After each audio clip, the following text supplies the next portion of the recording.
south, I'm gonna have myself a time. Friendly faces everywhere, humble folks without temptation. Going down. Hey there, Undertow.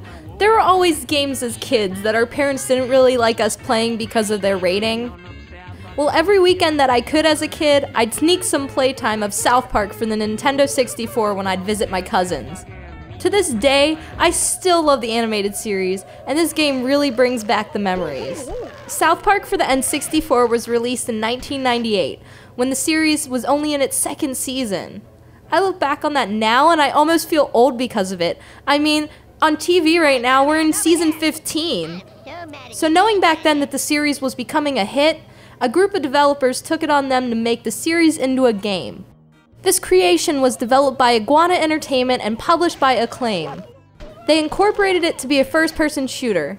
Yet these are kids you're playing as, so of course they're actually just given projectiles. You know, you shoot snowballs the majority of the gameplay in the beginning, and then you get more things to shoot at your enemies like dodgeballs as you go down the line.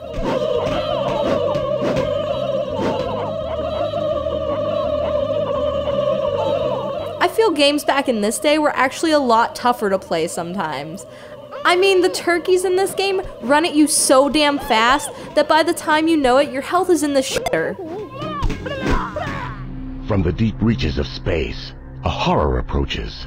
The story behind the playable version of South Park is that there's a giant comet that's heading towards none other than South Park, Colorado, and it's up to the boys to stop all the weird stuff that's happening.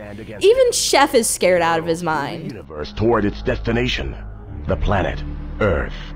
The town to be victimized, South Park, Colorado.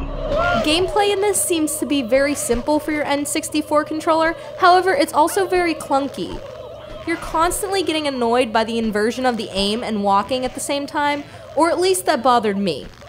Shooting was made simple though with your Z button underneath. But again, there's really no good way of aiming, you just have to try hard and hope you hit those turkey minions.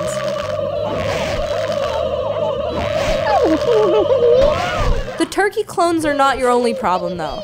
As you move on, giant turkey robots that produce turkeys that hatch out of its butt come along. And these are actually easier to destroy than the mobs of turkeys. I mean, the thing just kinda keeps pooping out turkeys until it's dead. Not really so tough. The game gets very repetitive after the first couple levels though, so the fun simmers down. I still love it though because even though the graphics are very simple, it doesn't make much of a difference because if any of you recall, the way that the show characters look like, they're very simple in design, and so are the ones in the game. They fit together. Level design in this was very unthought of, I felt, and not so easy to navigate. You'd think that the little red arrows pointing in the right direction would help, but the way that the levels are built, it just really isn't that simple. I still love playing this though, regardless of the downsides, because Kenny and Cartman were my favorite characters for a very long time, and you can play as them. I have to say though, if only they would have let you be Stan's dad, Randy Marsh, the whole time in the game.